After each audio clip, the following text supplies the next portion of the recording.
Savannah, nous devons parler. J'ai entendu des choses, des rumeurs sur l'héritage. Dis-moi la vérité, à qui appartient l'argent? Chloé, je ne peux pas croire que tu me poses cette question maintenant, juste après les funérailles de mon père.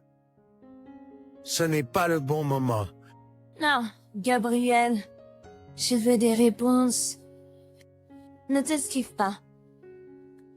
T'as hérité de tout. Et c'est toi qui vas rouler sur des millions?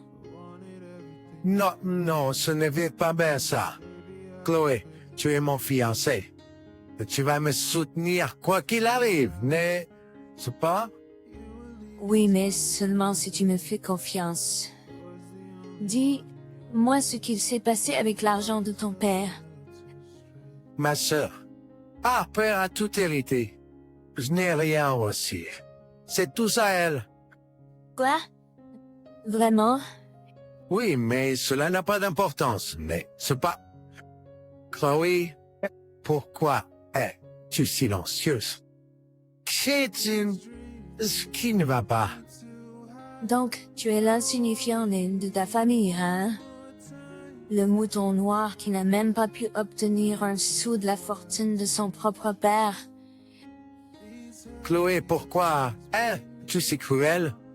Ne vois-tu pas à quel point je souffre? Je viens de perdre mon père, et maintenant tu m'attaques de cette façon. Peut-être que tu t'es attiré ce genre de choses, toi, man. Gabriel, De quoi parles-tu? si tu valais quelque chose, ta famille l'aurait remarqué. Mais ils ne l'ont pas fait, n'est-ce pas? Peut-être que je serais mieux avec quelqu'un qui mérite vraiment de l'amour et du succès. Comment peux-tu dire une chose pareille? Nous étions censés nous soutenir mutuellement dans les bons et les mauvais moments. J'avais besoin de toi. Eh bien, tu devrais prendre un peu de temps pour mettre de l'ordre dans les choses. Gabriel, je n'aime pas m'occuper de ton désordre. Je vais me coucher maintenant. Bonne nuit. Mon nom est Gabriel, et pendant le plus longtemps, j'ai appelé une ville animée mon foyer où j'ai vécu avec mon fiancé. Chloé, nous planifions notre mariage de rêve, et nous ne pouvions pas être plus excités. C'était un endroit dans ma vie où je prospérais simplement, et chaque jour semblait déborder d'excitation et d'opportunités. Au milieu de l'agitation et du bruit, il y avait une partie de ma vie qui portait un poids terrible. Une relation étrange qui avait persisté depuis mon enfance. Cette relation était avec ma jeune sœur, Harper et ma mère, tout au long de nos vies. Harper et moi avons lutté pour trouver un terrain d'entente. Il m'a semblé que ma mère avait une place particulière dans son cœur pour ma sœur. Peut-être c'est parce que Harper avait choisi une voie qui correspondait aux rêves de ma mère. Elle est devenue enseignante, tout comme ma mère l'avait toujours espéré. Sauvons-nous. Je voyais les choses différemment, croyant fermement que je n'avais pas été conçue uniquement pour réaliser les aspirations de quelqu'un d'autre. C'est probablement pour ça que ma mère avait toujours été si mécontente de moi, jusqu'au plus petit choix que je faisais dans la vie. J'avais construit une carrière stable et fiable pour moi, même consacrant mon temps et mes efforts à mon travail. Malgré mes efforts, je ne pouvais pas échapper au sentiment que Chloé était toujours perçue comme l'enfant préféré. C'était comme si je nageais constamment à contre, courant, m'efforçant de me prouver sans jamais obtenir de reconnaissance.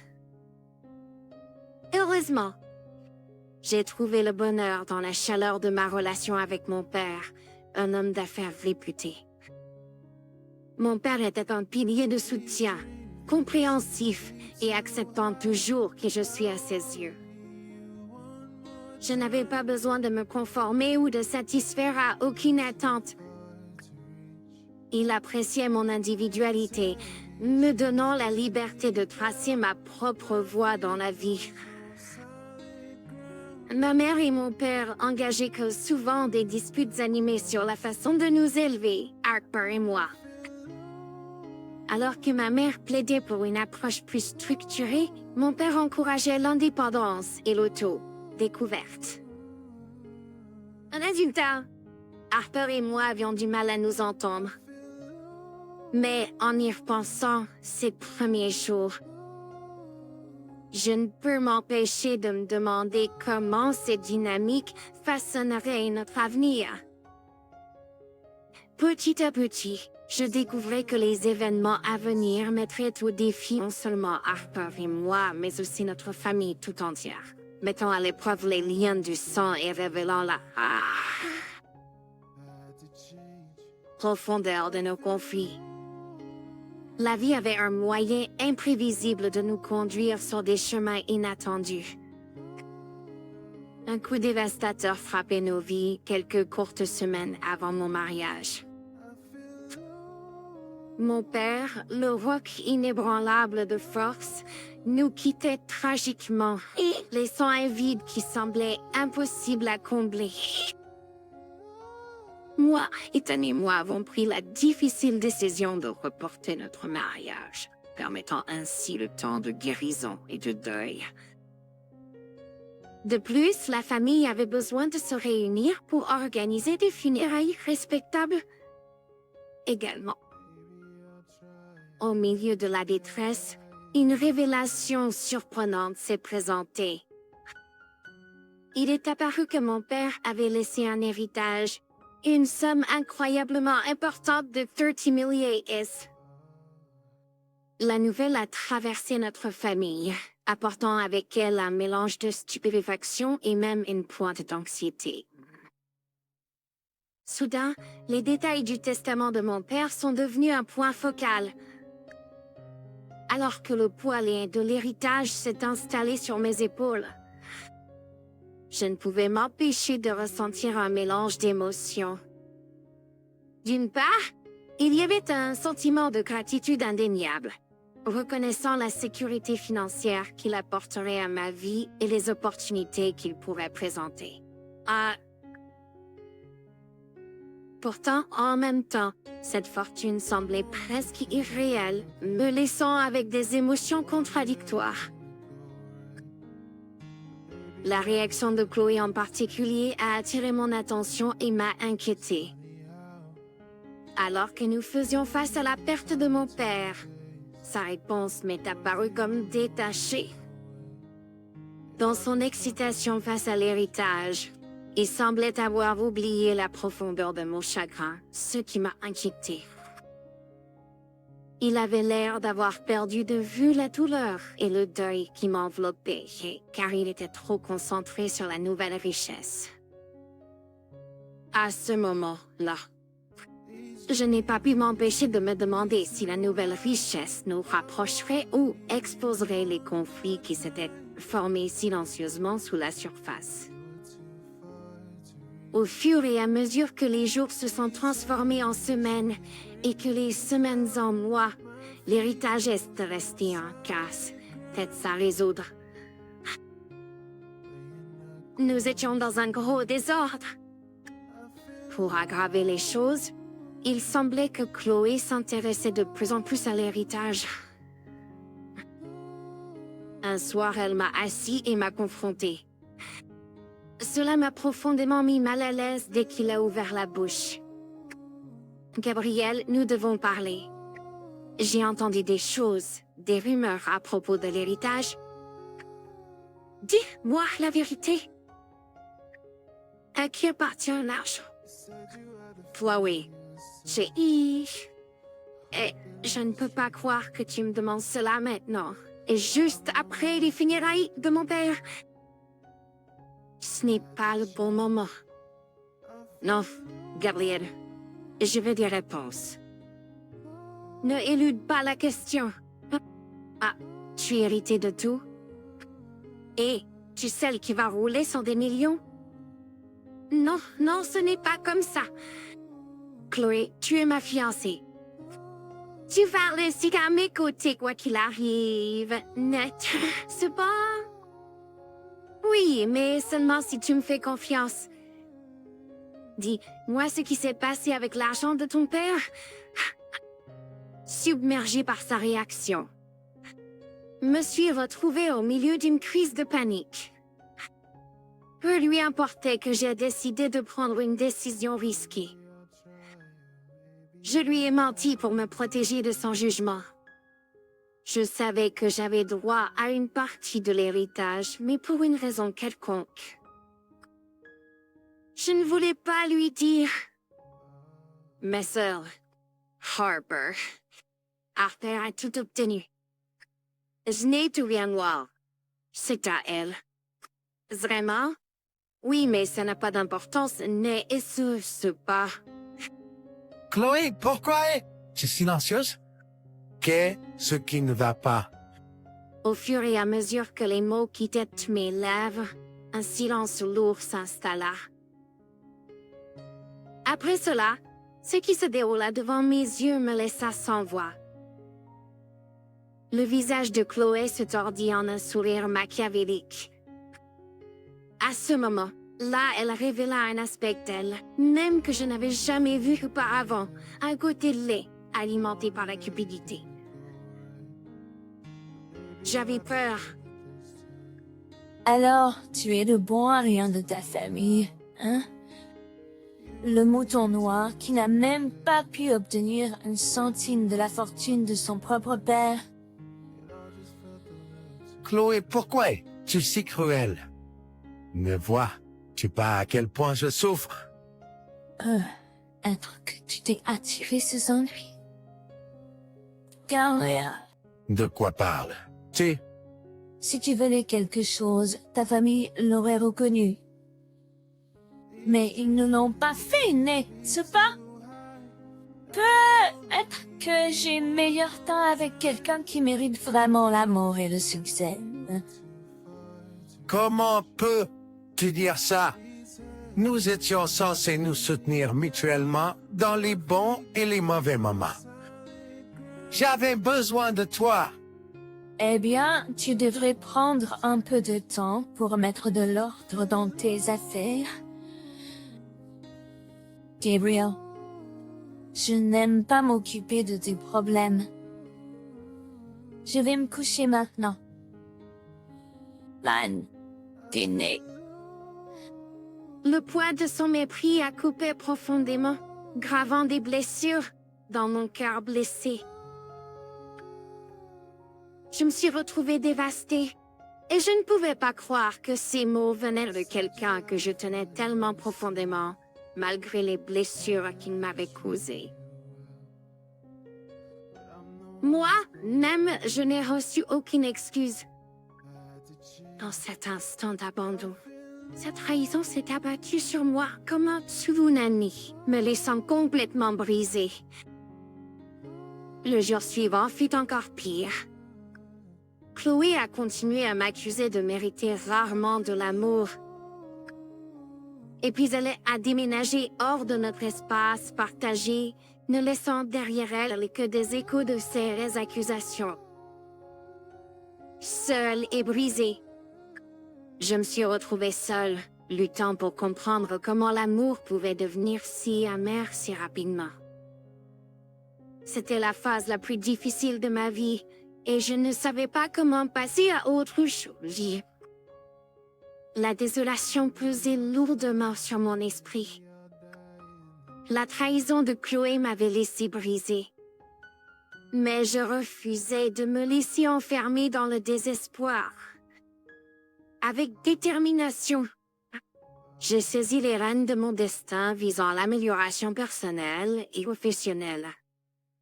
Heureusement, j'ai trouvé la paix en renouant avec d'anciennes amitiés.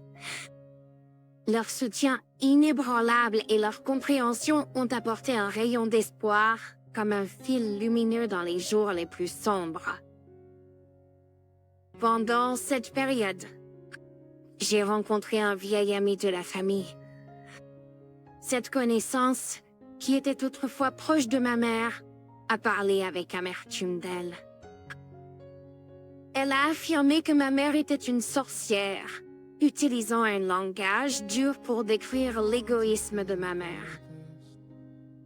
Elle a même dit que leur amitié avait été rompue parce qu'elle ne pouvait pas se lier d'amitié avec quelqu'un tellement obsédé par son propre gain personnel.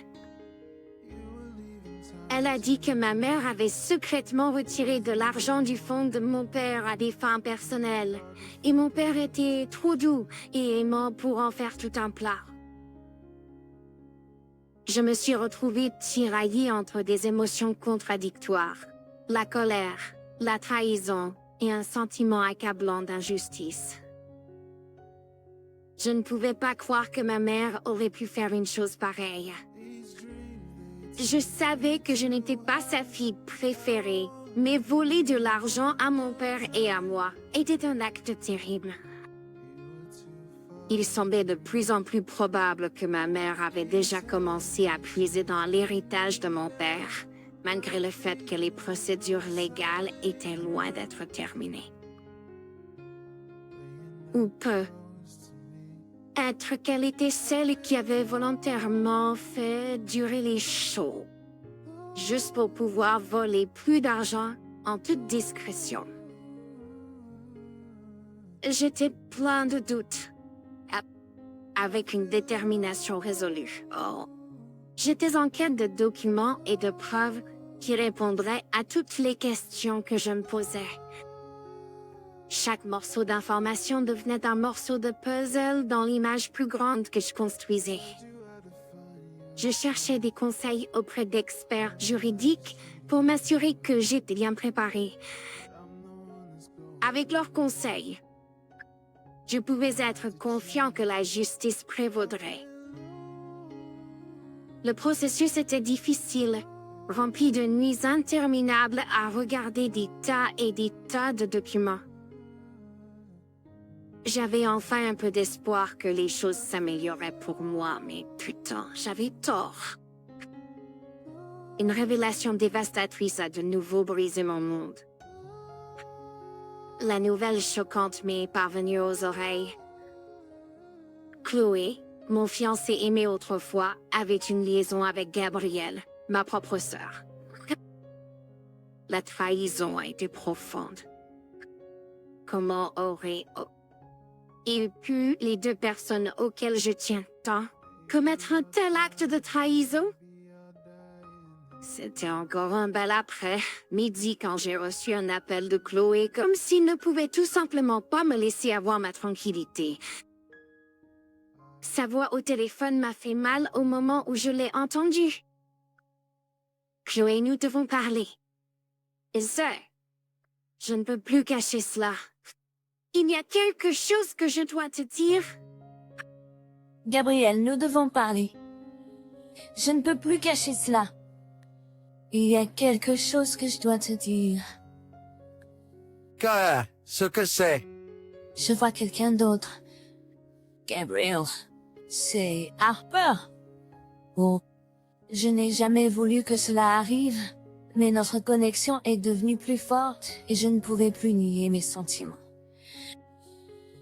Quoi? Tu plaisantes? Je sais que c'est difficile à comprendre. Gabriel, mais Harper et moi partageons une connexion que je ne peux ignorer. Elle est tout ce que j'ai toujours voulu. Belle, douce et si différente de toi. Mais elle est littéralement ma sœur. Ma sœur. Chloé. À ce stade, je ne pouvais même plus lui parler. Le poids de ces mots m'a écrasé. C'était un coup qui a testé les limites même de ma résilience. Pour couronner le tout, Harper a exhibé sa nouvelle relation en achetant une voiture brillante et clinquant à Chloé comme preuve d'affection. Je parie que l'acte a été motivé par l'argent de l'héritage. Bien que les procédures légales pour sa part n'aient pas encore été conclues, il m'a semblé clair qu'elle utilisait ma part des fonds pour se vanter de son nouveau petit ami. C'était un acte délibéré pour me blesser et me rabaisser encore plus, et pour renforcer son contrôle sur le cœur de Chloé et mes émotions. Je ne pouvais pas croire ce qui se déroulait sous mes yeux. Ils essayaient tous de me faire du mal. Mais même au milieu de la tempête, une voix calme en moi a continué à murmurer, m'encourageant à persévérer. Cela me rappelait que la justice pouvait être trouvée et que je ne pourrais pas l'abandonner après avoir traversé tant d'épreuves. Entre-temps, mes conseillers juridiques avaient fouillé dans le testament de mon père. Ils ont découvert une clause cachée qui était restée dissimulée tout ce temps. Elle stipulait explicitement qu'en cas d'atteinte à un seul centime de mon argent de la part de Harper ou de ma mère sans mon consentement, leurs actes entraîneraient de graves conséquences. Tout l'héritage me reviendrait alors. Mon père avait tout prévu. Rassemblant tout mon courage, je me suis présentée devant Harper, ma mère et les ai poursuivis pour leur fraude. Dès ce moment, là, une série de batailles judiciaires a commencé. Chaque étape étant franchie avec une seule intention, celle de reprendre le contrôle de mon héritage légitime et d'exposer leur tromperie au monde entier. La salle d'audience est devenue mon champ de bataille, et je faisais tout mon possible pour gagner. Finalement, après d'innombrables jours, j'ai gagné l'affaire. La vérité a retenti perçant à travers le déguisement que ma mère et ma sœur avaient maintenu.